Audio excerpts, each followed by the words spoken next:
случайно, я не верила в эти игры.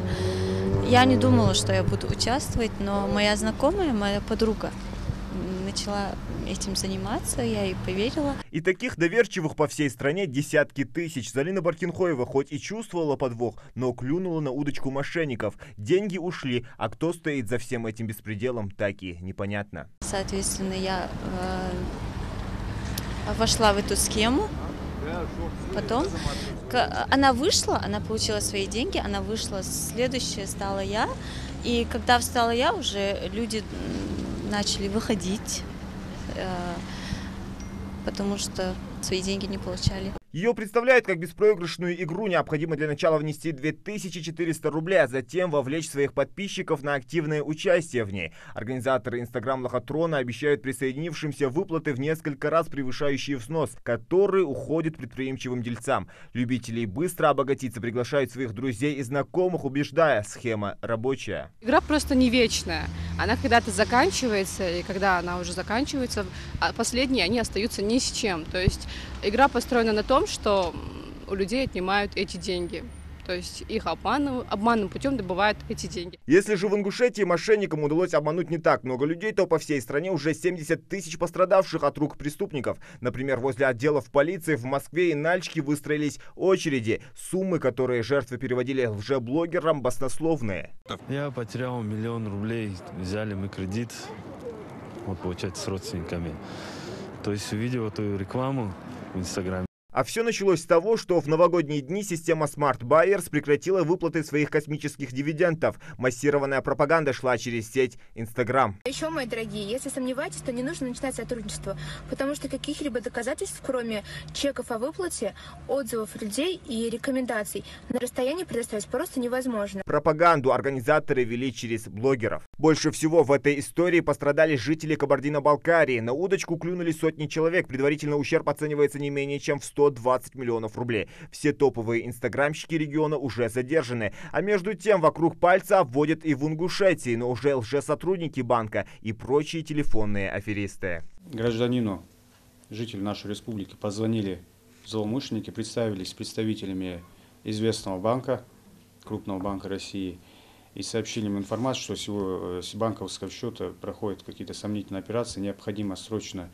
перевести деньги на несколько счетов, чтобы сохранить деньги. Естественно, они представляют службу безопасности, что они так озабочены состоянием.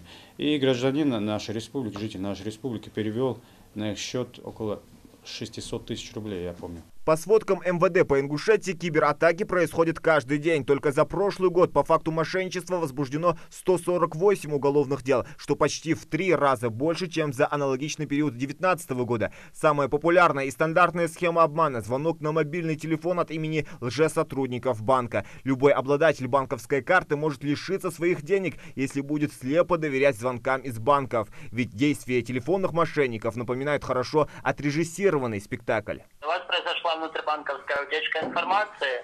Кто-то из сотрудников банка, кто владеет информацией по вашим картам и счетам, пытается у вас украсть деньги с вашей карты дебетовой нашего банка. Какие из карты? С какой карты могут быть списания? У меня на ней минус 500 рублей. Ты о чем говоришь? Ты что, тут на лоха решил позвонить, что ли, или что? Да, я решил на лоха позвонить. Ну вот так слушай, и весь наш разговор с самого начала я записывал. Нужно запомнить всего лишь одно простое правило. Сотрудник банка никогда не попросит вас назвать какие-либо персональные данные о карте. Еще одна распространенная схема интернет-мошенничества – это аферы при покупках товаров через сайты. Как не стать жертвой мошенников на сайте Авито? Самая популярная схема: вы находите товар, который стоит дешевле аналогов, к примеру, iPhone X за 30 тысяч рублей. Естественно, звоните и общаетесь с владельцем. Но продавец говорит, что желающий хоть отбавляй, поэтому он предпочтет самого заинтересованного и попросит залог. После такого вам никто никакой iPhone или другой товар не отправит.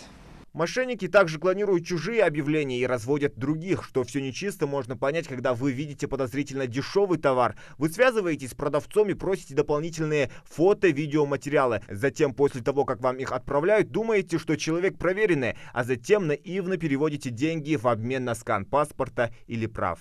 Сложность этих преступлений в том, что они осуществляются дистанционно, с использованием информационных технологий дистанционных, поэтому раскрытии этих преступлений бывают некоторые сложности. Но, в принципе, они устанавливались в этом году, например, в прошлом году, точнее, в 2020 году.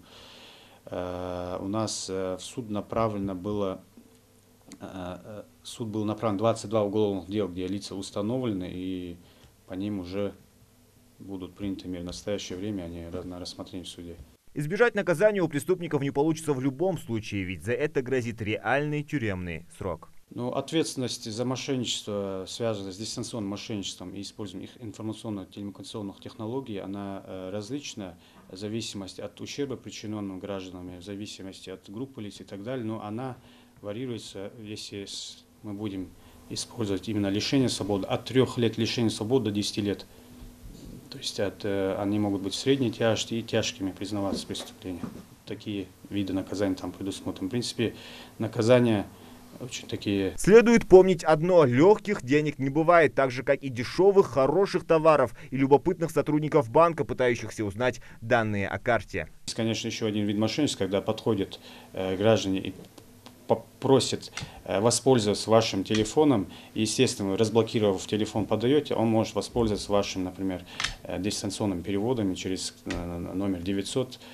Такие тоже факты мошенничества бывают. Также в этом случае не стоит быть доверчивым, и чтобы при совершении таких услуг, например, оказании содействия гражданам, например, телефонных звонках и так далее, чтобы они непосредственно находились. Правоохранительные органы Ингушетии настоятельно просят хорошо подумать, прежде чем выполнять сомнительные операции и переводить свои деньги на чужие счета. А если вы все же попали на уловку, сразу же обращайтесь в полицию. Зелимхан Калуев, Магомед Белакиев, Новости 24.